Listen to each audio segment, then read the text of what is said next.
자, 여러분 안녕하세요. 황진범입니다. 자, 이번 제3강 자본 등식부터 시작을 해서 재무제표까지 한번 보도록 하겠습니다. 1강, 2강을 마쳤습니다. 페이지가 산산해보니 3-4페이지? 3-4페이지에 30분 넘게 했나? 이거 처음부터 수업 빡세다고 안 듣는 거 아닌지 모르겠네요. 진짜로. 예. 설명 부분이 너무 많죠. 예, 그렇기 때문에 여러분들의 이제 확실한 기초를 쌓기 위해서 시간이 긴 점 이해해 주시길 바라고 이제부터 한번 본격적으로 한번 진도 한번 빠르게 한번 빼도록 합시다. 자, 여러분들이 이제 회계관리 2급을 한다면은 이 문제는 참 중요합니다.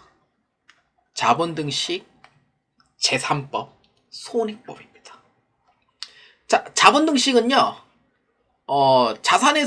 자산 니콜 부채 플러스 자본이고 자산에서 부채 빼면 자본입니다. 근데 저는 이제 풀이해설 할 때 좀 헷갈리면 아직도 헷갈려요, 지금. 제가 이거를 책 보고 이제 기본서 보면서 이제 확실히 이제 잡아 나갔지만 제가 제3법인데 자본등식 얘기하고 자본등식인데 제3법 얘기하는 경우가 있거든요. 그래서 그거는 그냥 이해만 주시고요. 이제 이번에 확실히 얘기하겠습니다. 기본서를 통해서. 자본등식은 자산에서 부채 빼면 자본입니다. 그래서 이거를 이제 봐주시면 돼요. 재무상태표라는 게 있죠. 여기 왼쪽이 차변, 오른쪽이 대변입니다. 그래서 왼쪽과 오른쪽의 부분은 금액이 일치해야 돼요. 뭐예요? 복식보기 세 가지 중 어떤 거예요? 그렇죠. 대차평균의 원리예요. 차변과 대변의 금액은 일치해야 한다. 그래서 이 재무상태표에서도 자산은 부채 플러스 자본이라고 봐주시면 되고, 그 다음에 또는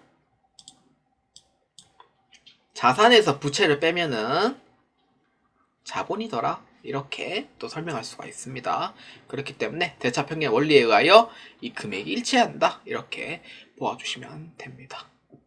그래서 기초는 기초 따로, 기말은 기말 따로 해가지고 나오는 부분이 이제 기초 자본, 이제 기초 자본, 기말 자본, 이렇게 나오게 됩니다.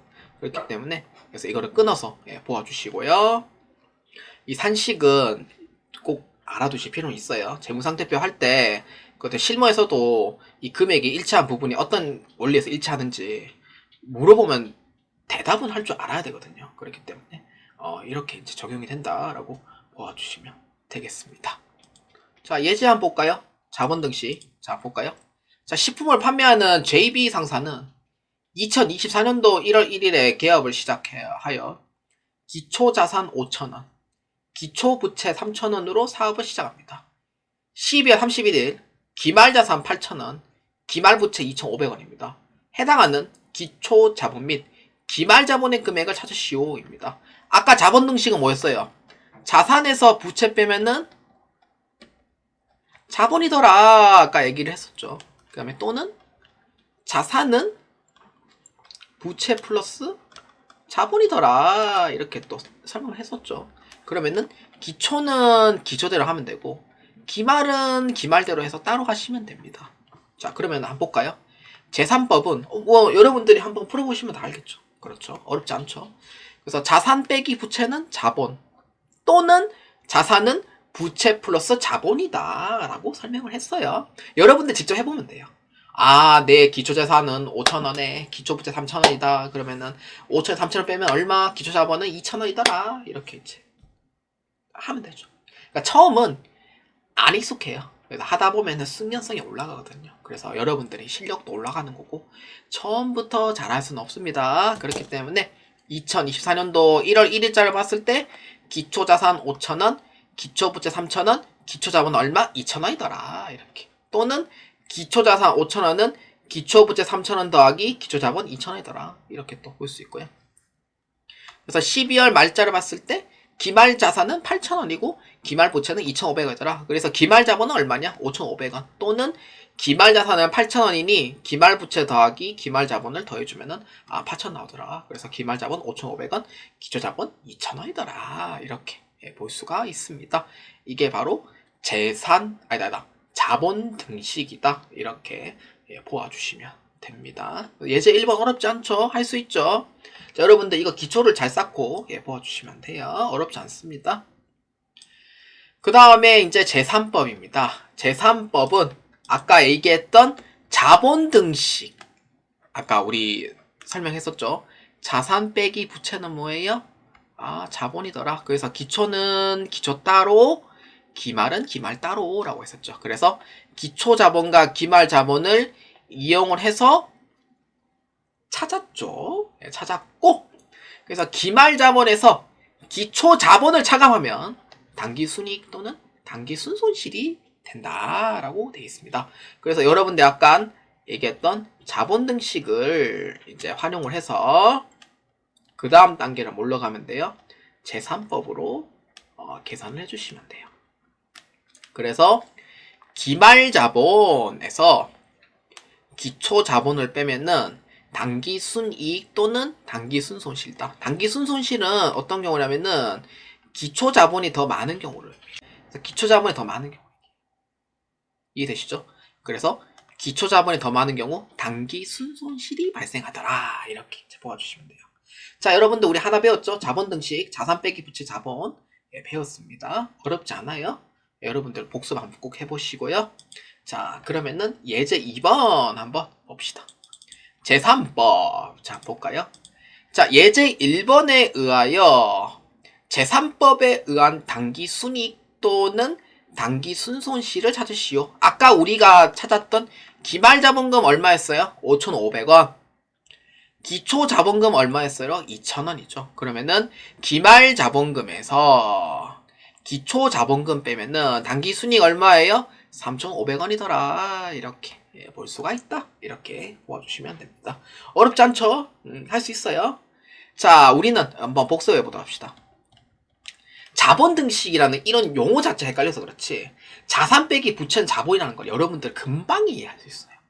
진짜로. 그렇기 때문에 자본 등식은 이렇게 자산에서 뭘 빼면 돼요? 부채를 빼면은 자본이구나 이렇게 이제 보면 되죠. 그래서 기초는 기초 따로, 기말은 기말 따로를 했는 결과 이제 이렇게 이제 제3법이 또 이제 응용을 하자면 이렇게 되죠. 그래서 기말 자본에서 12월 말자 기말 자본에서 1월 1일자 기초 자본을 빼면은 뭐예요?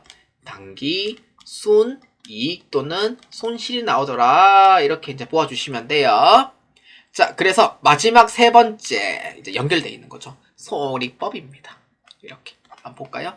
손익법은 뭐라고 적혀 있어요? 수익과 비용에 해당하는 손실, 이익의 줄임말이다. 그래서 이거를 손익이 손실과 이익의 줄임말을 한 글자씩 따내서 만든 게 손익이에요. 그래서 수익이 많다?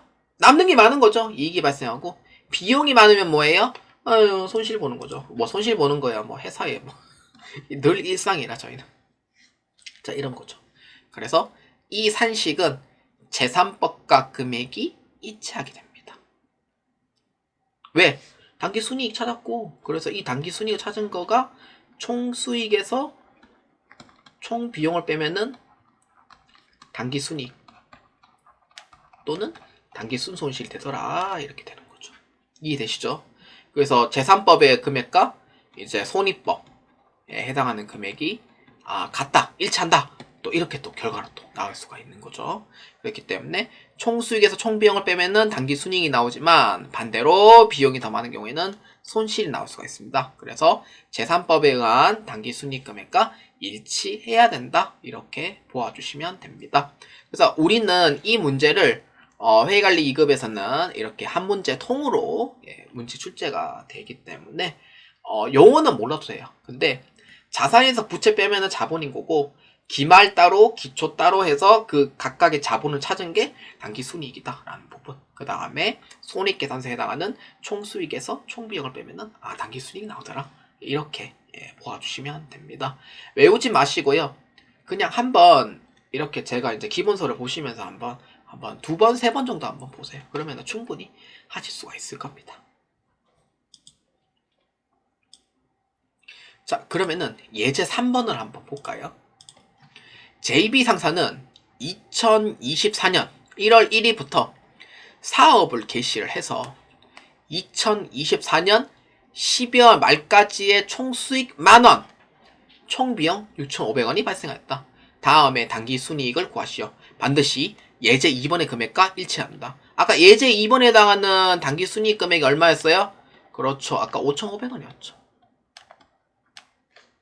이렇게 됐죠. 그랬기 때문에 총 수익, 3,500원이네. 3,500원이네. 죄송합니다.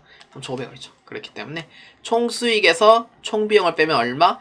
당기 순이익은 3,500원이더라. 이렇게 보면 돼요. 그래서 손익법은 아까 얘기했듯이 총 수익에서 총 비용을 빼면은 당기 순이익이 나오더라. 이렇게 이제 보아주시면 돼요. 이때 당기 순이익이라고 보시면 되고, 말 그대로 이제 비용이 더 많은 경우 손실이 발생할 수도 있다라고 보아주시면 되겠습니다.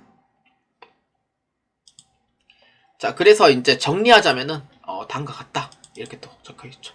자본 등식은 자사에서 부채 빼면은 자본이더라. 이렇게. 기초는 기초대로, 기말은 기말대로.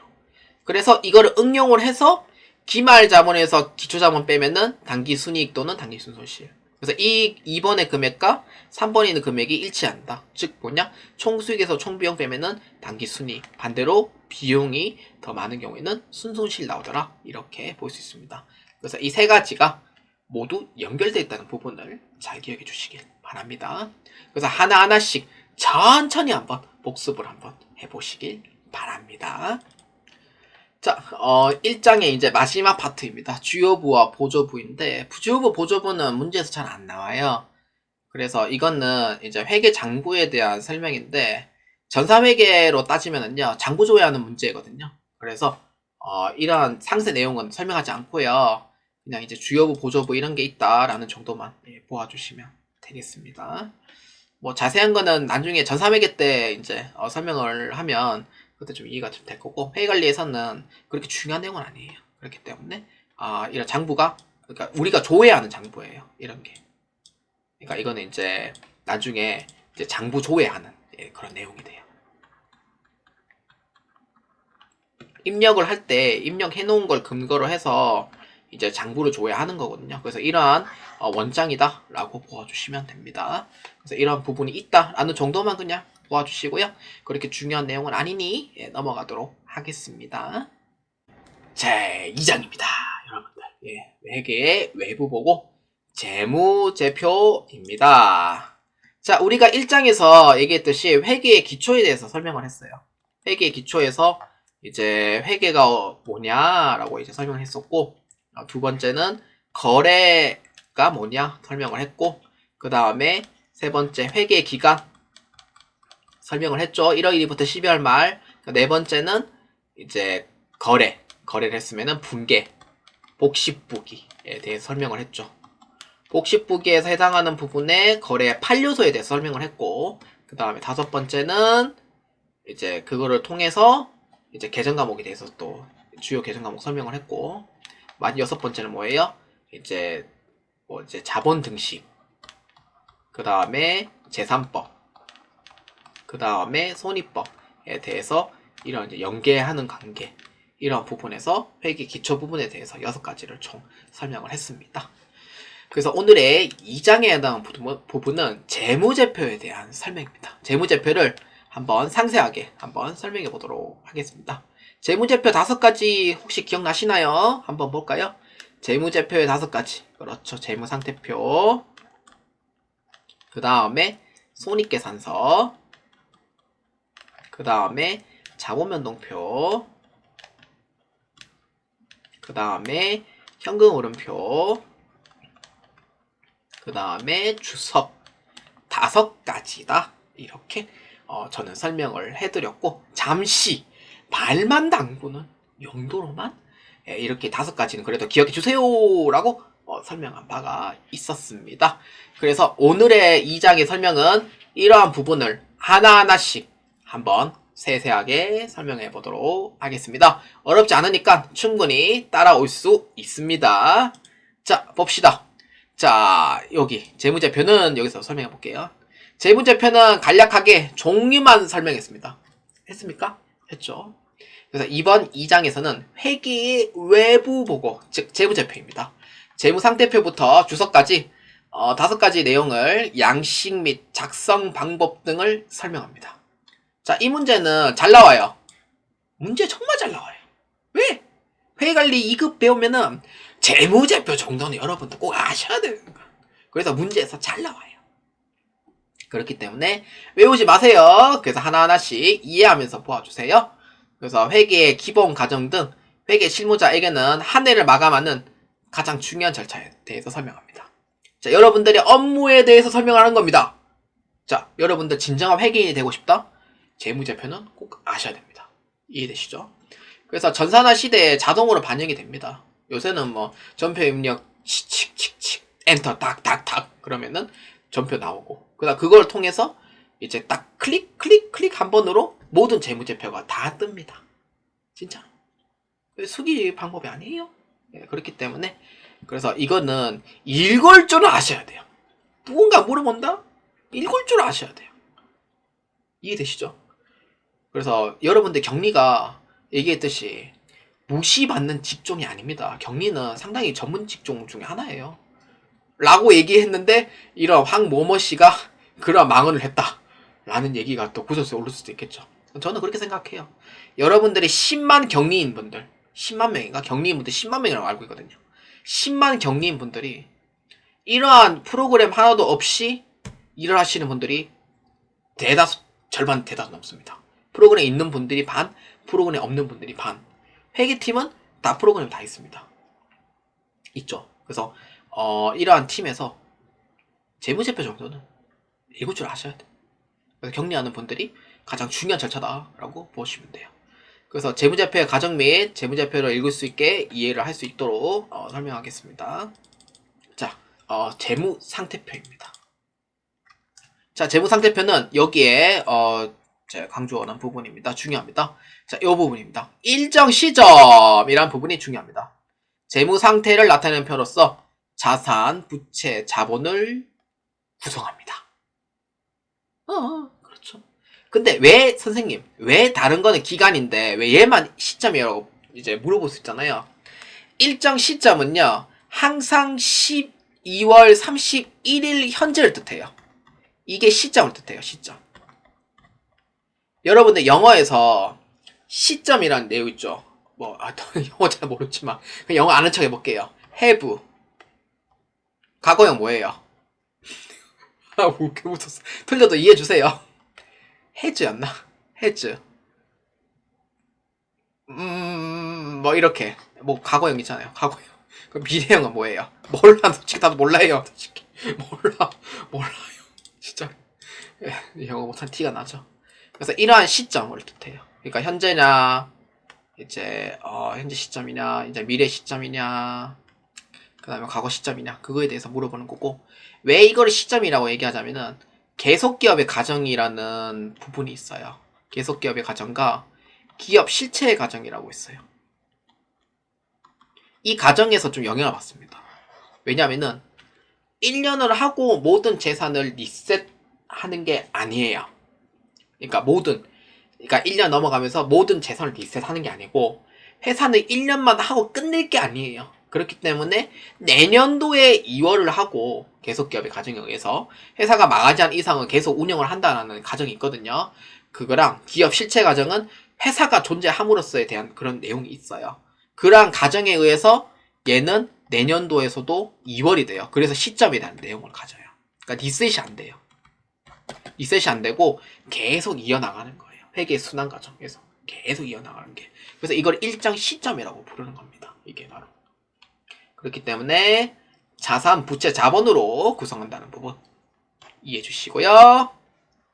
그래서 기간이 아닙니다. 시점입니다. 그 뒤에 부분 제가 설명을 했어요. 자, 읽어보세요. 자, 그래서 재무상태표라는 부분이고요. 이 회사명은 외부 공시 시스템 그 DAIT라는 사이트에서 캡처를 해온 겁니다. 회사명은 다 지웠고요. 그래서 뭐 이렇게 이제 단기, 전기 이렇게 해가지고 이제 여기 유동자산, 비유동자산, 비유동 부채 이러한 부분에 이제 이러한 재무 상태표를 이렇게 이제 누구한테 외부에다가 공시를 했더라 이렇게 이제 보아주시면 됩니다. 양식은 이렇다라고 보아주시면 돼요.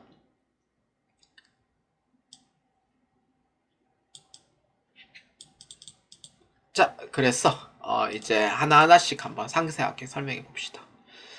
자, 이 위에서 한번 설명해 볼까요? 1장에서 자본등식과 재산법에 대한 설명한 바가 있습니다. 자본등식 뭐예요? 자산은 부채 플러스 자본 또는 자사에서 부채 빼면 자본. 그래서 대차 평균의 원리에 의해서 총금액이 일치한다 라고 설명을 했어요. 언제? 1장에서. 그래서 그림에서는 자산 총계 금액을 생략을 했습니다. 왜냐? 칸이 없어요. 칸이 없어요. 그래서 생략했어요. 어쩔 수 없이. 그래서 외부 공표를 위해서 대차 평균의 원리에 의해 금액이 일치하지 않은 경우에는 외부 공표 안 됩니다.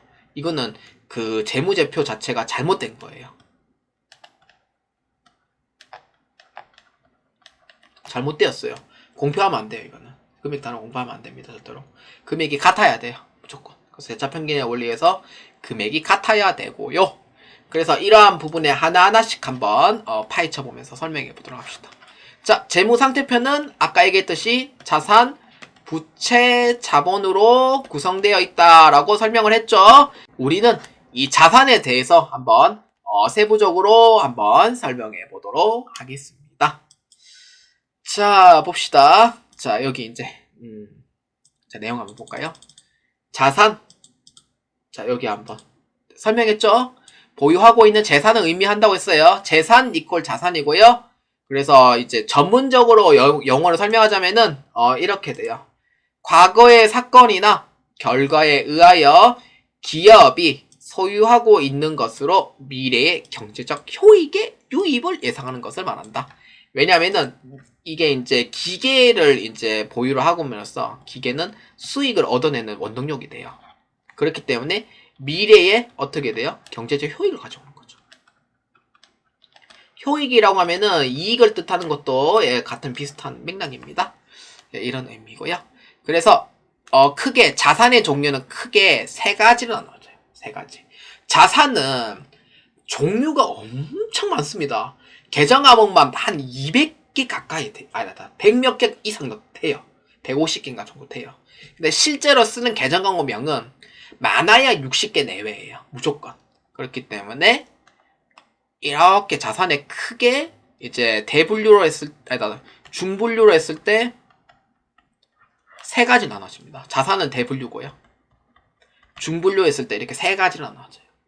유동자산, 비유동자산, 기타, 비유동자산. 유동이란 뜻을요. 이제 뭐 움직이는 뭐 그런 의미의 한자도 있잖아요. 근데 이건 제 생각입니다. 제 생각이고 회계에 대한 유동은 1년 이내라는 의미를 갖고 있어요. 1년 이내에 움직일 수 있는 자산 이라고 해야 되나? 맞을까? 맞겠죠? 1년 이내에 현금화 가능하다. 그러니까 1년 이내에서 이제 내 재산을 움직일 수 있다는 의미가 되는 거죠. 이게 바로 유동이다. 이렇게 보면 돼요. 현금화 가능한 시점은 기준이 언제냐? 그 기준은 1년을 기준으로 봐요. 1년으로 기준으로 봐요. 1년으로 기준. 이해되시죠? 그렇기 때문에 여기 체크해 볼까요? 1년 이내에 현금화 가능한 자산을 말한다. 그러니까 1년 이내에 내 재산을 움직일 수 있어야 되는 거예요. 이게 바로 유동자산. 1년 이내에 내 재산을 움직일 수 있어야 한다. 그래서 유동자산은 크게 또 두 가지로 이제 소분류로 나눠져요. 이런. 자, 소분류로 나눠져요. 대분류, 중분류가 이렇게 있으면 소분류는 이렇게 당좌 자산, 죄고 자산으로 구분한다. 자세한 거는 2장 끝나고 이 부분 설명합니다. 그래서 이거는 이제 이런 부분이 구분된다라는 부분이고요. 그래서 대분류, 중분류, 소분류를 한번 나눠봐요. 그래서 이거를 이제 하나하나씩 이제 흐름을 이제 보는 거죠. 정상 이제 본격적으로 넘어갈 때는 이제 이해가 좀 빠를 거예요. 그래서 요거는 그냥 읽어만 보시면 돼요. 당좌자산은 현금과 관련된 자산이 당좌 자산이고요. 재고 자산은 판매 목적으로 보여있는 재고 자산입니다. 야, 너 이 재고 몇 개 있냐? 야, 막 팔았냐? 못 팔았냐? 그게 바로 재고. 이해되시죠? 그래서 이런 거고, 비유동 자산은 B자가 들어갔어요. 유동이라는 게 맞다는 의미 아닌 거냐? 아니다! 라는 뜻이다. 유동이 아니다. 1년 이내에 현금화? 안 돼! 라는 의미가 되는 게 비유동자산이라는 뜻입니다. 이해되시죠? 그래서 1년을 초과하여 현금화 가능한 자산을 말합니다. 이해되시죠? 그러니까 1년 이내 된다. 그럼 뭐예요? 유동. 1년 넘어간다. 뭐예요? 유동이 아니에요. 뭐예요? 비유동. 이해되시죠? 이거를 먼저 틀에 박혀주시면 좋고요. 그래서 세 가지로 또 나눠집니다. 소분류를 봤을 때. 소분류 나눴을 때 세 가지. 투자자산, 유형자산, 무형자산 이렇게 세 가지로 나눠집니다. 이해되시죠? 그러니까 얘는 이제 투자, 유형, 무형은요. 이제 사용기간이 이제 1년이 넘어가야 돼요. 무조건. 사용기간이 1년 초과하니까 유동이 아니죠. 뭐예요? 유동이 아니에요. 뭐예요? 비유동이라고 생각하시면 돼요. 성은 비시오, 이름은 유동이니. 그래서 이름은 비유동이더라. 이렇게 생각하시면 돼요. 투자자산은 이제 간단히 설명하면 투자, 투기 목적. 저는 이제 부동산 쪽 원래 관심이 있는 사람이거든요. 그래서 이제 저는 만약에 부동산 이제 갖고 있으면은 저는 진짜 투기 목적과 투자 목적으로 좀 한번 해보고 싶은데 지금 현재 상황은 아닙니다. 왜? 부동산이 침체되고 있거든요. 그렇기 때문에 투기 투자 목적으로 하기에는 적합하진 않고요. 약간 임대 목적이라고 하면은 나름 이제 보면서 좀 괜찮은 방법이 있겠죠. 그래서 이런 부분이고, 유형자산은 1년을 초과하여 영업 목적으로 사용하는 자산. 무형자산은 말 그대로 무자예요. 무자에 형태 형자를 한자가 해가지고 형태가 없는 자산. 그래서 이거 무형자산이라고 부르고, 유형자산은 있을 유자 한자 써가지고 형태 있는 자산. 그래서 이거는 권리가 있는 자산입니다.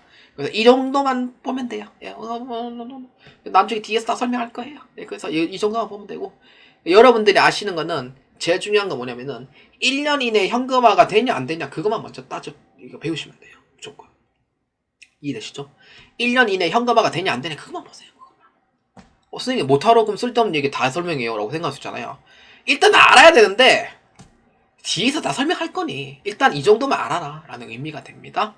그래서 너무 많은 걸 알면은 내가 가부화가 돼. 안돼. CPU 터져요. 안돼. 그래서 이 정도만 딱 보아주시면 되고, 기타 비유동자산은 1번과 2번의 외에 나머지를 뜻합니다. 얘는 비유동자산인 걸 맞는데 약간 좀 얘는 소외된 분위기 이런 생각하면 되고요. 그래서 대표적인 계정 과목이 임차보증금입니다. 원래 4개의 계정 과목이 존재하는데 임차보증금 있고 이연법인수의 자산 있고 그 다음에 전신전환 가입권 있고 뭐 하나가 더 있는데 기억이 안 나네. 그래서 제일 대표적인 게 임차보증금. 이게 바로 이제 기타 비유동자산이더라. 이렇게 이제 보아주시면 되겠습니다. 그래서 여러분들이 가장 중요한 내용은 이것만 먼저 알아두시면 돼요. 1년 이내에 현금화가 되냐 안 되냐 이거 먼저 알아두시고, 그러니까 이거는 이제 종류는 여러분들이 이제 그냥 나중에 알아줘 상관없습니다. 어차피 나중에 또 흐름 때 설명할 거니까 이 정도만 알아두시면 되겠고요. 자, 그 다음에 부채 한번 봅시다. 자, 부채는 늘상 얘기하죠. 빚, 채무를 의미한다. 아이고, 너무 강조했어요, 선생님께서. 이제 나 귀에 딱지가 날 정도로 이제 알겠어요. 예, 비채무, 부채 알겠어요. 라고 생각하신 분도 계실 겁니다. 분명히. 그렇기 때문에 미래에 갚아야 될 채무고요. 그래서 타인 자본입니다. 이거 중요합니다. 타인 자본은 내가 돈을 줘야 될 의미가 있고요. 타인 자본의 반대말이 뭐냐면은 자기 자본을 뜻해요. 자기 자본은 뭐냐면은 말 그대로 자본금을 뜻합니다. 이거는 이제 타인에게 받는 돈이긴 한데 약간 책임이 조금 없는 부분이 있고요. 타인 자본은 내 책임이 있는 부분이에요. 그래서 이런 자기 자본과 타인 자본 잘 얘기해 주시고요. 그래서 1년을 기준으로 했을 때 1년에 돈 갚을 수 있다. 그러면 유동부채. 1년 안에 돈 갚기 힘들다. 그러면은 비유동부채로 분류된다. 이렇게 보아주시면 되겠습니다. 이해되시죠? 근데 유동부채, 비유동부채는요, 계정 과목 몇 개 안 돼요. 많아봤자 50개도 안 돼요. 근데 실제로 쓰는 거는 20개도 안 되는 그런 상황도 있고, 어떤 회사는 부채 자체가 있는 게 너무 극혐이다 해가지고 유동부채만 존재하는 회사도 있습니다. 진짜로. 비유동부채가 아예 없는 회사도 있어요. 진짜로. 그렇기 때문에 이렇다라고 보아주시면 됩니다. 자, 그래서 아까 우리는 자산과 부채에 대해서 설명을 했고요. 자본은 귀에 딱지 잊지가 않도록 계속 설명하죠. 자산에서 부채 빼면 자본입니다. 순재산을 의미한다. 이렇게 얘기해 주시면 됩니다. 자, 이 정도로 자산과 부채와 자본에 대해서 설명을 했습니다. 자, 그래서 예제 1번 한번 볼까요? 자, 예제 1번에 보면은 자산, 부채, 자본의 종류에 작성하시오입니다. 여러분들 아까 우리 그 계정 과목에 대해서 아까 종류에 대해서 아까 1장에서 한 거 있죠. 그거 보면서 이제 해도 되고요. 그래서 한번 볼까요? 현금은 뭐예요? 재산이에요? 빚이에요? 재산이죠. 그렇죠. 자산이죠. 외상 매출금은 받을 수 있는 권리가 있는 거는 자산입니다. 내가 돈을 줘야 될 거는 부채. 돈을 받을 수 있는 권리가 있는 건 자산이에요. 그래서 외상 매출금 뭐예요? 자산. 상품 뭐예요? 판매 목적? 자산. 차량 운반금 뭐예요? 내가 타고 다니는 차? 자산. 비품 뭐예요? 책상, 의사? 자산. 임차보증금 뭐예요? 자산. 개발비는 자산입니다. 그 왼쪽에 있는 건 다 자산이더라. 이렇게 이제 보면 되고. 자산 종류는 이렇구나. 이제 좀 알게 되는 거죠. 외상매입금 뭐예요? 내가 돈을 아니다. 안 준 거죠. 외상매입금은 물건 사고 돈 안 준 거. 부채죠. 부채고. 미지급금은 돈 안 준 거. 부채. 사채는 뭐예요? 여러분들 그 드라마 쩐의 전쟁이라고 있거든요. 2005년도에 반영된 거. 그게 이제 사채에 대한 얘기가 나와요. 박신양님 나오는 그 드라마 있거든요. 그래서 회계를 알려면 쩐의 전쟁을 보라는 얘기가 있어요. 그래가지고 사채는 뭐예요? 부채예요. 돈을 갚아줘야 될 의무가 있는 거. 사채고요. 단기 차입금은 대출이죠. 부채. 자본금 뭐예요? 자본. 선급금은 자산입니다. 이것만 아시면 되고요. 구축물은 유형자산, 즉 자산을 의미를 한다. 이렇게 해서 한번 적어보시면 또 되겠습니다. 자, 그러면은 우리는 자산, 부채, 자본에 대해서 설명을 했고요. 이제 재무상태표 작성 기준에 대해서 한번 볼까요? 자, 이거 중요합니다. 시험 문제에서 잘 나오는 내용이고요. 외우지 마세요. 한번 하나하나씩 한번 설명해 봅시다. 자, 여기 줄 것인데요. 재무상태표의 작성 기준은 유사한 계정 과목의 통합표시, 구분표시의 원칙, 총립주의 원칙, 일련기준, 유동성 배열법, 잉여금 처분 원칙, 그 다음에 미결산 항목 등의 표시 방법 등이 있습니다. 외우지 마시고요. 하나하나씩 한번 중요 내용만 한번 봅시다. 유사한 계정 과목의 통합표시입니다. 이거를 볼 때 재무상태표를 보여주면서 설명하면은 이해가 정말로 빠릅니다. 근데 이거를 내려서 올리서 한잔히 제가 준비가 안 돼 있어가지고 일단 K랩 프로그램 한번 실행해 보도록 할게요. 자, K랩 프로그램 이용을 해서 한번 설명해 볼게요. 전300에 배우신 분들 많으니까 K랩 프로그램 다 아실 거라고 생각해요. 자, 여기에서 재무상태표를 한번 클릭할게요. 이거 12월달 조회하면은 오르 뜨거든요. 그게 이익여금 처분계산서 그게 안 돼 있어서 그래요. 이거 무시하면 돼요. 왜냐면은 이게 마감 절차를 안 해놔서 그렇고요. 그래서 이거를 제가 이제 보여드릴게요. 자, 유사한 계정 과목의 통합 표시입니다. 자, 여기. 자, 여기서 읽어볼게요. 재무상태표는 제출용하고 보고용으로 구분합니다. 제출용, 보고용 구분은요. K리에 보면은 요겁니다. 제출용 보고용인데 관리용이라 부르거든요. 관리용. 그러니까 보고용이 관리용이에요. 그래서 이거예요. 이거. 관리용, 제출용. 이걸 얘기한 거고. 그래서 이제 다시 본론으로 또 설명하자면은 또 이렇게 됩니다. 회사 내부에서 작성한 것과 외부 공표용을 작성한 것이 약간 차이가 존재합니다. 그러니까 이건 제가 보여드릴게요. 그래서 이거는 중요한 내용은 아니고요. 진짜 중요한 내용은 이겁니다. 읽어보면은 계정 과목의 성격이 비슷한 경우에는 여기서 중요합니다. 그 계정 과목을 묶어서 통합 표시하는 경우가 있으며 독립적인 계정 과목은 독립하여 표시합니다. 여기가 가장 중요합니다. 그러니까 이 뜻은 뭐냐면은 예를 들어서 이게 중요해요. 현금, 당좌예금, 보통예금은요. 이게 현금의 3대장이라고 불러요. 현금의 3대장. 그러니까 현금은요. 현금, 당좌예금, 보통예금으로 거의 다 해결이 됩니다. 그렇기 때문에 이것을 통합해서 현금 및 현금성 자산으로 표시를 합니다. 이게 바로 보고용입니다. 그러니까 관리용하고 보고용, 그러니까 제출용하고 보고용이 있는데 그래서 이거는 보고용으로 이제 보는 거죠. 그렇기 때문에 외상 매출금, 받으러움은 이 두 개를 통합해서 매출 채권을 표시합니다. 외상 매입금과 지급어음은 매입 채권을 표시를 해요. 그래서 외부의 공표라는 겁니다. 이게 바로 보고용으로 돼요. 자, 보여드릴까요? 자, 유사한 계정 과목의 통합 표시는 여러분들이 여기에서 보시면은 당좌예금, 보통예금, 현금이라고 되어 있죠. 이 부분은 이제 관리용, 즉 회사 내부에서 이제 보는 거예요. 보는 용도예요. 자, 이거를 잘 보아주시고요. 그 다음에 외상 매출금 받으럼 이 부분을 잘 보아주세요. 이것도 회사 내부에서 보는 용도예요. 그러니까 이 계정 과목들은요, 성격이 다 비슷하다는 공통점이 있습니다. 현금 받으럼 보통예금, 아니 현금 당좌예금 보통예금은요, 현금의 3대장이라고 불러요. 똑같은 현금으로 다 지급합니다. 근데 외상 매출금 받으러움은 둘 다 받을 수 있는 권리가 있는 계정 과목들이에요. 성격이 비슷하죠. 그래서 이걸 어떻게 되냐 한번 보여드리자면은, 자, 여러분들, 자, 관리용 있죠? 제출용으로 보죠. 제출용 보고용입니다.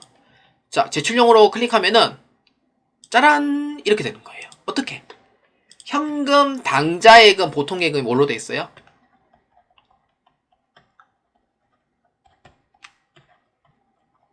현금 및 현금성 자산으로 돼 있죠. 이게 바로 통합표시라는 의미인 거예요. 이해되시죠? 이걸 직접 보여주면 이해가 돼요. 진짜로. 그러니까 우리는 이거는 이제 외부에서 이제 보는 공표용이에요. 그러니까 실제로 보는 거하고 달라요. 회사 내부 거랑 외부 공표용이랑 달라요. 이거는 통합표시에서 이제 간추려가 이제 보여주는 형태고, 그래서 매출 채권 아까 봤죠? 뭐예요? 외상 매출금하고 받으러움이죠. 그래서 이러한 이제 통합 표시가 되어 있는 거고, 그러니까 약간 간단하죠, 보는 게. 나머지 부분은 이제 독립 계정 과목인 거예요. 이게 뭐예요? 재무상태표에 비슷한 계정 과목 통합 표시라는 내용입니다. 이해되시죠? 자, 이런 형태로 표시가 되더라라고 보시면 돼요. 이해되시죠? 이렇게 직접 보여주면 이해가 빨라요. 자, 이런 거고, 그 다음에 두 번째 구분 표시의 원칙입니다. 한번 읽어볼까요? 재무상태표상 자산, 부채, 자본을 종류별, 성격별로 적절히 분류하여 구분 표시한다. 그러니까 이 뜻은 뭐냐면은 자산에 소속되어 있는 계정 과목은 자산으로 기록을 하는 거고, 부채는 부채로 이제 기록을 하는 거예요. 이해되시죠? 그러니까 자산은 자산 따로, 부채는 부채 따로, 자본은 자본 따로, 그렇게 가라 라는 뜻이에요. 그러니까 자네 여기, 자네 일로 가. 그러니까 배치하는 거. 그래서 체계적으로 구분 표시하는 거예요. 그러면은 이게 어떤 의미예요? 프로그램 보여드리자면은, 자, 당좌자산, 재고자산, 아까 우리 자산 부채 다 설명했죠? 투자자산, 유형자산, 무형자산, 그 다음에 부채, 유동부채, 비유동부채. 뭐예요? 이게 바로 이제 해당하는 소속에 이 계정가 뭐예요? 구분 표시라는 거예요. 이게 바로. 그러니까 유동자산부터 시작을 해서 비유동부채, 즉 자본까지 했을 때 이러한 부분에 구분해서 표시를 해야 된다. 자산은 자산 따로, 부채는 부채 따로, 자본은 자본 따로 이렇게. 이해되시죠? 이게 바로 구분 표시의 원칙이더라. 이렇게 이제 보면 돼요. 자, 이렇게 보면 되고요. 재무상태표. 자, 아까 이거 소속 얘기를 했죠. 자, 이해해 주시고요. 자, 그 다음 세 번째. 이거 중요합니다. 총액주의, 상계금지 원칙입니다. 이거 정말 중요합니다. 총액주의입니다. 자, 여기서 이제 보시면 돼요. 차변과 대변에 해당하는 자산, 부채, 자본에 해당하는 각각 총액을 표시합니다. 각각이에요. 각각 총액. 비슷한 계정 과목은 상계 처리하지 마라. 이 뜻인 거예요. 왜냐?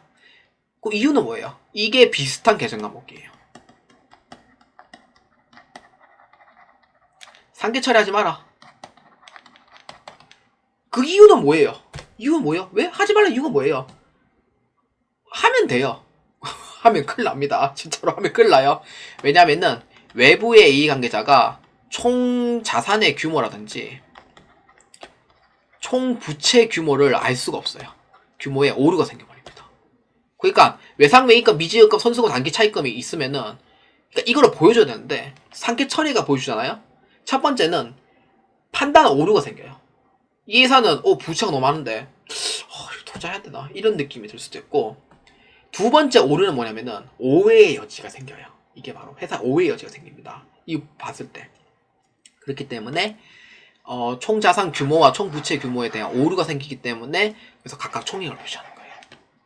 그러니까 부채는 부채 따로, 자산은 자산 따로 표시를 해라 라는 의미가 돼요. 이해되시죠?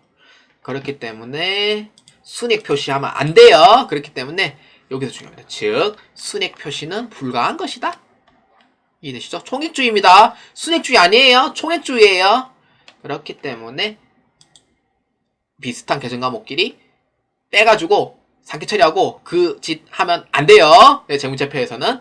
근데 같은 거래처끼리 상계 처리하는 건 되는데 재무제표에서 그 짓거리 하면 안 돼요. 그렇기 때문에 오해를 불러일으킬 수 있다. 라기 때문에 총액주의로 보아주셔야 됩니다. 자, 그 다음에 1년 기준입니다. 1년 기준은 1월 1일부터 12월 31일까지 1년 기준으로 작성합니다. 선생님 1년 기준이라는 얘기가 프로그램에서 봤는데 있어요? 있죠. 뭐예요? 이거에 대한 얘기. 이거에 대한 얘기. 뭐예요? 이게 1년 기준. 이게 1년 기준이에요. 1년 기준. 이해되시죠? 그래서 1년 기준으로 작성을 하고요. 1년 초과 안 돼요. 그 다음에 유동성 배열법. 이 내용 정말 중요합니다. 뭐예요? 현금화가 가장 빠른 순으로 면적 표시가 작성한다. 현금화가 느린 거는 나중에 표시합니다. 현금화가 빠른 순. 제일 빠른 거 뭐예요? 현금이 제일 빠르죠. 현금이 제일 빠릅니다. 그래서 이거를 순으로 해서 이제 유동성 배열을 하는 거예요. 그래서 현금화가 빠른 순으로 해서 라라라라라라 기록을 하는 거죠. 이해되시죠? 그 다음에 잉여금 구분계산 원칙입니다. 이거 룰이 있습니다. 자본의 이제 잉여금 구분계산은요, 이 순으로 구분해서 작성하게 되어 있어요. 자본금, 자본잉여금, 이익잉여금, 자본조정, 기타, 포괄, 손익누계. 이거는 자세한 거는 자본 파트에서 설명하겠지만 재무상태표 한번 볼까요? 이러한 부분에 이제 순으로 이제 작성하는 거예요. 이렇게 해서 구분해서 작성을 하는 거예요. 이렇게. 자본의 구분 표시예요. 이해되시죠? 그러니까 이게 알게 모르게 작성하는 방법에 룰이 있다니까요. 그러니까 이런 의미가 되는 거고, 그 다음 미결사 항목의 표시 금지. 이거는 넣으면 안 돼요. 이 계정 과목 가지급금, 가수금, 그 다음에 미결산 이런 거 넣으면 안 되는 거고, 임시 계정 과목이라고 불러요. 이거를 제 4대 임시 계정 과목이라고 부르는데, 하나가 빼먹은 게 있어요. 뭐냐면은 현금 가부족이 빠졌어요.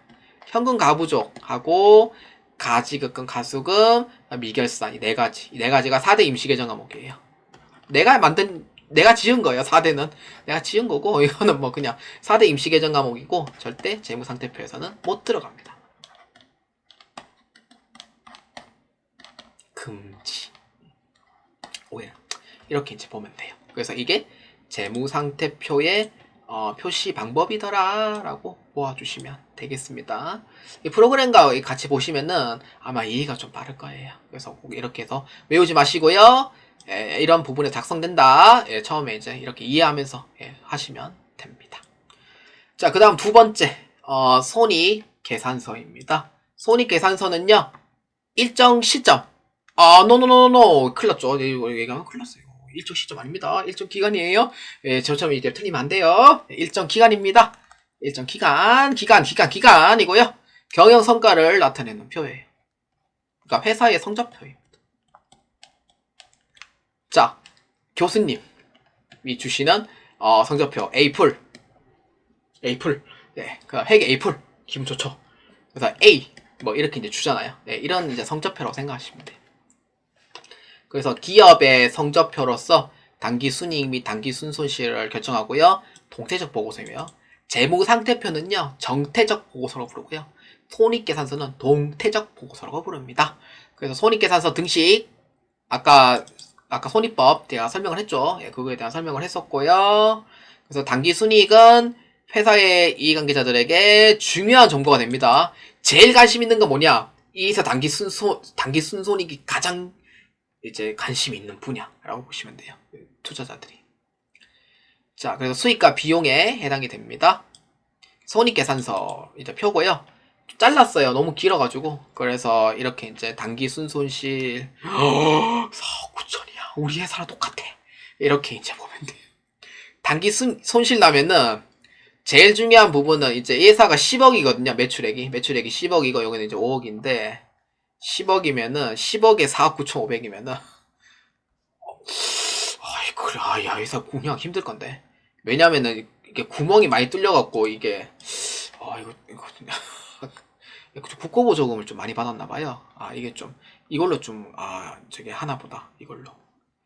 그래서 이런 부분에서 있다라고 봐주시면 되겠습니다.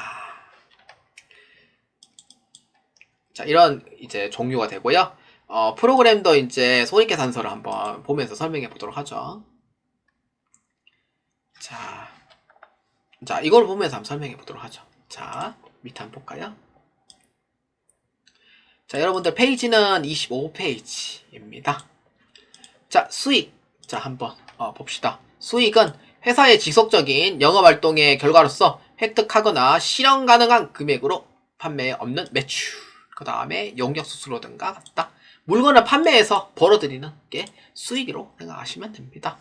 그래서 외상으로 판매하거나 이제 빚을 탕감하는 대가로 직접 현금을 수반하지 않은 경우도 있으나 수익이 발생하면 회사의 순재산이 증가하게 된다라는 의미가 됩니다.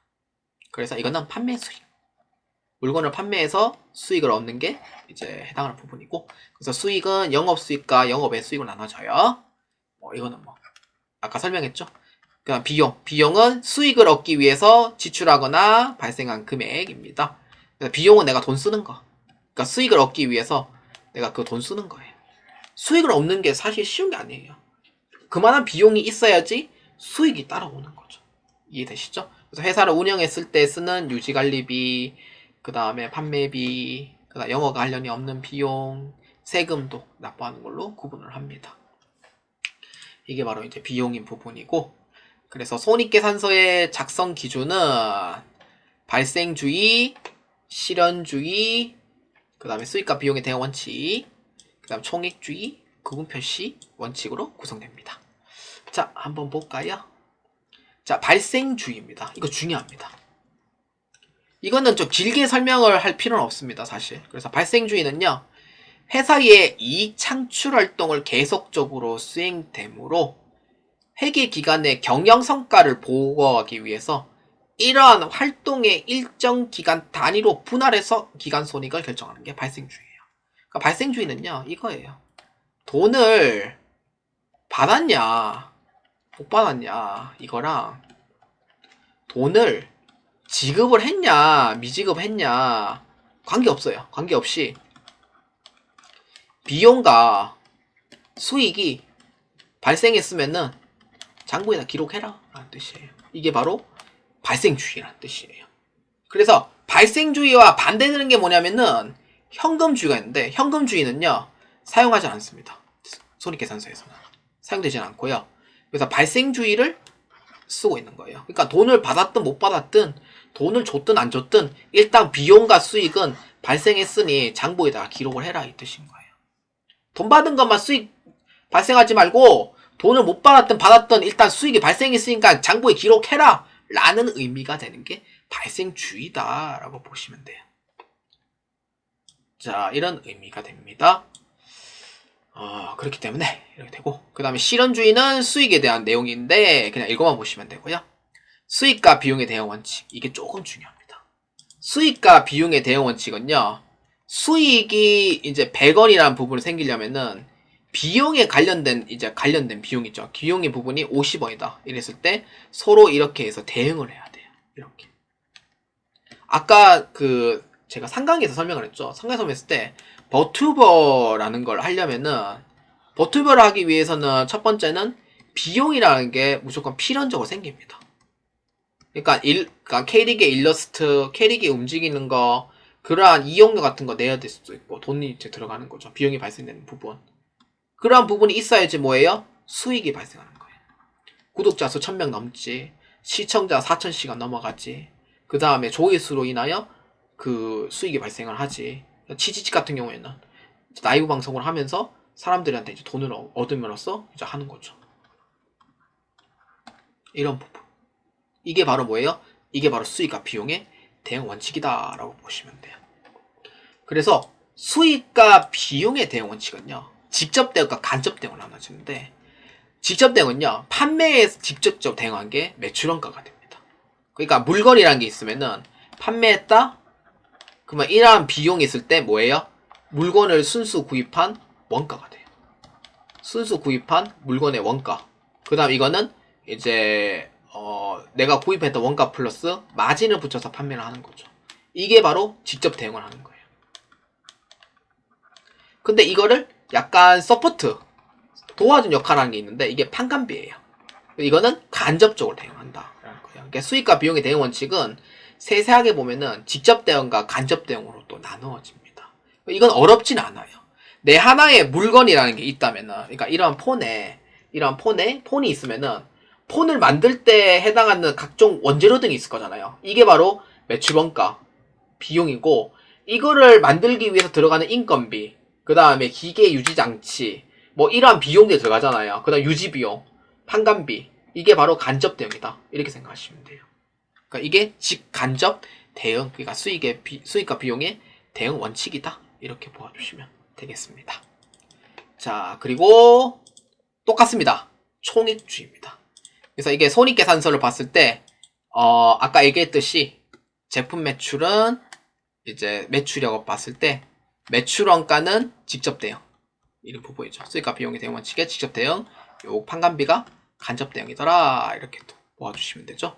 그리고 아까 이제 얘기했던 총액주의, 재무상태표랑 똑같습니다. 비슷한 계정 과목들은요, 오해의 여지가 없도록 상계 처리하는 거 금지하고 있습니다. 그렇기 때문에 수익과 비용을 총액으로 기재한 것을 원칙으로 보고 있습니다. 그래서 순액주의 채택하고 있지 않다. 이렇게 보면 돼요. 왜냐면은 의사결정에 오류가 발생해요. 그래서 총수익은 얼마? 총비용 얼마? 이렇게 반영해서 보여줘라! 라는 의미가 됩니다. 이게 바로 총액주의다 라고 보아주시면 됩니다. 그 다음에 구분표시의 원칙입니다. 워칙이 아니고 원칙. 이렇게 보아주시면 돼요. 손익계산서는 매출 총손익, 영업손익, 세전손익 등 구분한다. 이게 여기 있죠. 매출액, 그 다음 매출원가, 매출총익, 환관비, 그 다음 영업이익, 영업의 수익, 영업의 비용, 법인세 차감전 순이익, 당기순이익, 이렇게 해서 이제 구분계산의 원칙이다. 이렇게 보아주시면 돼요. 이렇게 해서 작성하는 구분계산이다. 이렇게 보아주시면 됩니다. 이게 바로 이제 손익계산서의 작성 방식, 이렇게 이제 보아주시면 됩니다. 자, 오늘도 시간이 좀 많이 흘렀죠. 설명하다 보니까 시간이 좀 많이 흐르고, 그 다음에 중요한 내용이 좀 많았기 때문에 거의 편집 없을 거예요. 자, 얼마 안 남았습니다. 조금만 더 봅시다. 현금흐름표입니다. 현금흐름표는요, 기업의 일정 기간입니다. 똑같이 현금의 이출금을 나타내는 표고, 현금주의에 의해서 작성합니다. 이게 가장 중요합니다. 현금주의. 손익계산서는 발생주의예요. 그러니까 돈이 들어왔든 나갔든 상관없이 발생주의고, 현금흐름표는 현금주의입니다. 실제로 돈이 들어왔고 나간 것만 기록을 하게 돼 있어요. 그러니까 현실적이죠. 현실적인 부분이고, 손익계산서는 그 상관없이 무조건 발생했는 거 다 기록해라 라는 뜻이에요. 자, 이런 의미가 됩니다. 그래서 이제 보면은 이게 현금흐름표 서식이고, 이거는 뭐 직접 작성하는 문제는 나오진 않고, 세무사 시험이나 회계사 시험 때는 나온대요. 이거 직접 작성하는 문제가. 근데 못합니다, 솔직히 말해서. 네, 그렇기 때문에 이런 부분은 이제 흐름만 이제 보아주시면 되겠고요. 이거 프로그램에서 자동적으로 다 해줘요, 이거는. 자, 그래서 활동만 잘 기억해주세요. 활동만. 어떤 거냐면은 현금흐름표는 3개의 활동이 있습니다. 뭐예요? 영업활동의 현금흐름, 투자활동 현금흐름, 재무활동 현금흐름. 요거 한번 꼭 읽어봐 주시기 바랍니다. 이건 흐름에 대해서는 한 번씩 물어볼 거예요. 자, 그 다음 자본 변동표. 자본 변동표는 자본의 변동을 나타내는 표고요. 중요한 내용은 별로 없고 사실 이거는 그냥 읽어만 보시면 돼요. 그래서 내용 설명할 부분이 없어요, 사실. 선생님 너무 뒤로 가서 금방 하는 거 아니에요? 라고 생각할 수 있지만 날림이 아니고 이거는 이제 설명할 내용이 없습니다. 그래서 이거는 그냥 보기만 하면 돼요. 그냥 보기만 하면 되고. 자, 그 다음 주석입니다. 이거 가장 중요한 부분, 주석. 여러분들 그 투자를 하려면은 이 주석이라는 내용이 상당히 중요합니다. 뭐 시험에서는 그냥 부연 설명하는 정도만 나오는 거고요. 이건 재무제표 중 하나예요. 그래서 주기가 아닌 주석이라는 점 꼭 잘 기억해 주시고요. 주석은 이런 겁니다. 이게 중요한이라고 되어 있는데 중요한 정책, 회계 정책. 이거를 캡처하다 보니까 이게 조금 글자가 좀 깨져서 보이는 것 뿐이지 이렇게 돼요. 이게 이제 주석에 대한 설명이에요. 그러니까 회계는요 숫자만 기록을 해요. 그래서 숫자만 기록하다 보니까 사실 궁금한 게 있잖아요. 나 이거 궁금한데 왜 이거에 대한 설명은 없을까? 라는 부분. 왜 현금성 자산이 왜 이 정도 되는 거예요? 어떤 거지? 라는 부분. 이게 바로 이제 설명하는 부분. 이게 바로 주석이라고 봐주시면 돼요. 사실 주석은 다 읽어보는 게 좋아요. 진짜로 웬만하면. 근데 이제 이 회사가 어떤 회사를 투자할 거냐에 대했을 때는 주석을 꼭 다 읽어보셔야 돼요. 근데 너무 많아서 다 못 읽죠, 사실은. 그래서 이러한 부분이고요. 그래서 이게 바로 주석이라는 부분입니다. 그래서 주석은 여러분들 혹시 보시려면은 이 홈페이지 사이트로 해서 주석을 볼 수 있으니까 이 사이트를 한번 이용해 주시기 바랍니다. 자, 이제 마지막 부분입니다. 우리는 이제 재무제표에 대한 설명을 다 끝났어요. 자, 그리고 회계의 기본 과정에 대해서 한번 설명해 봅시다. 이거 중요합니다. 회계 기본 과정 한 번씩 물어봐요. 종류에 대해서 한 번씩 물어봅니다. 자, 회계의 기본 과정 한번 볼까요? 회계의 기본 과정은 세 가지예요. 계속기업의 과정, 기업 실체의 과정, 기간별 보고의 과정. 자, 볼까요? 계속기업의 과정은요, 이제 여기서 기업 실체는 의무와 목적을 이행하기에 충분한 정도로 장기간 존속한다고 가정합니다. 여기가 키워드예요. 그러니까 이거는 뭐냐? 회사가 안 망하면 계속 운영을 해라 라는 뜻이에요. 재무제표도 계속 운영해라, 작성해라 라는 의미가 되고, 기업 실체 과정은 회사가 있어야지 사람이 있어요. 그래서 주주나 기업 실체에 존재하는 법인격과는 다른 의미입니다. 그래서 경영관리 활동을 측정 정리 보고하는 거. 회사가 있어야지 사람이 있는 뭐 그런 의미가 되는 거고. 그래서 이게 두 가지가 재무상태표에 해당하는 기본 과정을 뜻하는 거죠. 다른 것도 해당이 되는데, 근데 저는 봤을 때는 재무상태표의 이 두 가지 과정에 의해서 일정 시점에 보고를 하는 이유가 이렇다라는 게 설명이 이제 되는 것 같아요. 그 다음에 기간별 보고의 과정. 원래는 1년 단위가 보고인데, 사람들이 이제 반기별 보고라든지, 분기별로 보고한다든지, 이러한 부분에서 조금 이제 월별 보고라든지, 그러한 부분에 요구하는 사항이 있어요. 그래서 이제 이 기간을 나누어서 이제 보고하는 과정이 기간별 보고의 과정이더라 라고 보아주시면 되겠습니다. 자, 오늘 했던 부분을 한번 복습해 보도록 할게요. 첫 번째, 우리 아까 얘기했던 이제 그 손익법, 그 다음에 자본등식, 그 다음에 재산법에 대해서 설명을 했죠. 손익법은 수익에서 비용을 빼면은 단기순이익이 나오고, 반대로 비용이 많으면은 단기순손실 나온다고 얘기했었고, 자본등식은 그 자산에서 부채 빼면 자본입니다. 이렇게 설명을 했었고, 재산법은 기말 자본에서 기초 자본을 빼면은 단기 순이익 또는 단기 순손실 나오더라. 이렇게 보면 돼요. 순서는 1, 2, 3 이 순서대로 이제 보아주시면 되겠고요. 두 번째는 이제 재무제표에 대해서 설명을 했죠. 재무제표는 재무상태표 일정 기간이에요? 일정 시점이에요? 일정 시점이죠. 그래서 일정 시점에 대한 재무상태를 나타내는 표, 자산, 부채, 자본에 대해 설명을 했고, 그 상세한 부분 1년 이내로 봤을 때 1년 이내는 유동, 1년 초과는 비유동, 이 정도만 기억해 주시고요. 그 다음에 손익계산서는 수익과 비용에 해당하는 경영성과 일정 기간을 뜻하고, 현금 흐름표는 일정 기간의 현금 흐름, 자본 변동표는 일정 기간의 자본의 변동. 주석은 뭐예요? 그렇죠. 부연 설명을 해주는 표이다 라고 보아주시면 됩니다. 그래서 이 두 번째 재무제표 했었고, 세 번째는 기본 가정, 계속 기업의 가정, 기업 실체의 가정, 그 다음에 기간별 보고의 가정, 세 가지가 있었죠. 이 세 가지가, 계속 기업의 가정은 뭐예요? 회사가 장기간 존속한다고 본다. 그 뜻은 뭐냐? 회사가 망하지 않은 이상은 계속 재무제표 작성해라 라는 의미가 되고, 기업 실체의 가정은요, 회사가 존재해야지 종업원도 있고 주주도 있고 그 다음에 대표자도 있다 라는 의미가 되고, 기간별 보고의 가정은, 보고는 1년이 원칙이긴 하되 반기별, 분기별, 월별 보고도 가능하다라는 기본 가정의 세 가지였다 라고 보아주시면 되겠습니다. 자, 오늘의 제3강 자본 등식 및 재무제표에 대한 설명은 여기까지 진행을 하도록 하겠습니다. 1시간이 거의 다 되는 것 같아요. 여러분들 너무 빡센 거 아닌가? 라는 생각이 드네요. 그래도 여러분들께서 그래도 많이 보아주셨으면 좋겠고요. 이 의미 없는 시간이 아닌 의미 있는 시간을 꼭 잘 보냈으면 좋겠습니다. 전 다음 4강에서 연습 문제에 대해서 같이 한번 해보도록 하겠습니다. 여러분들 보아주셔서 진심으로 감사합니다.